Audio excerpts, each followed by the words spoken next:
So we just bought an apartment in beautiful sunny Valencia and it needs a little bit of renovation. Well, we are doing a lot of stuff ourselves. Some parts need to go to a contractor. Those are then unsupervised in my new home most of the day while I'm actually working in our previous apartment where it's quiet. And I'm fine with that. Not because I trust people blindly, because I built a checklist before anyone touches a wall. And that checklist is exactly the same as what you'd need if you ever build an AI agent or an automation pipeline. Those are also running unsupervised in your business.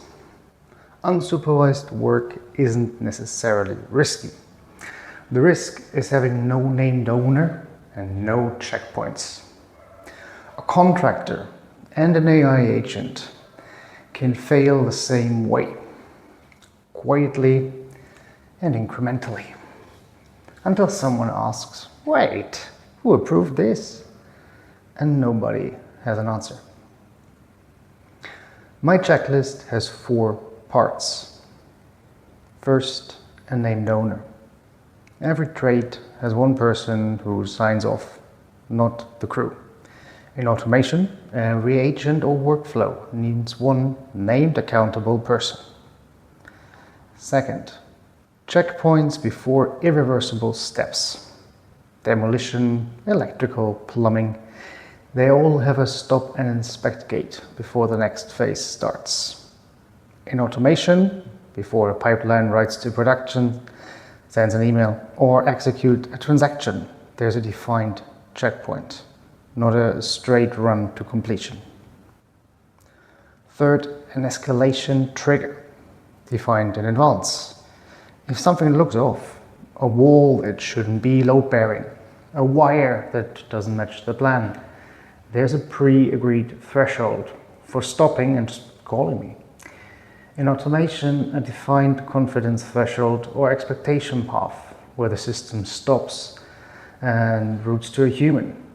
Agreed before deployment, not improvised after an incident. Fourth, audit trail, not memory. Photos, timestamps, sign-off sheets.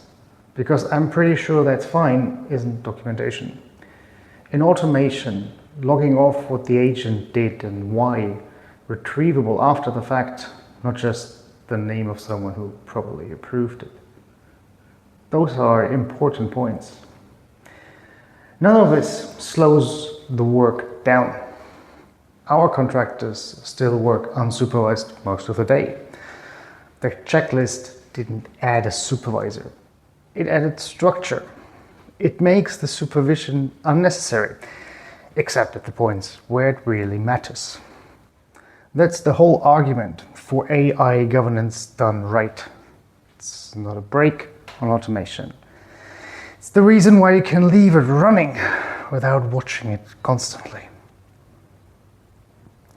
If you skip this and the cost doesn't show up on day 1, it will show up 8 months later or at some point down the line when a regulator, an auditor or a client asks, who approved that decision?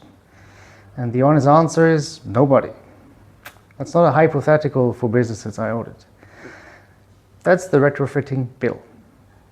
Rebuilding accountability after the fact costs a multiple of what it would have cost to build it up front. Same as if I found out after the fact that nobody signed off on the load-bearing wall. If you are running an AI agent or automation process without daily eyes on it, could you name right now the one person accountable for its last irreversible decision? If not, you better start looking for someone right now.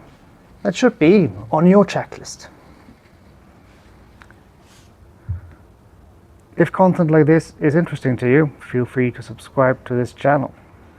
Also share this video with anyone who might want to see it or might need to see it. You can also find my content on LinkedIn as well as on my fortnightly Substack.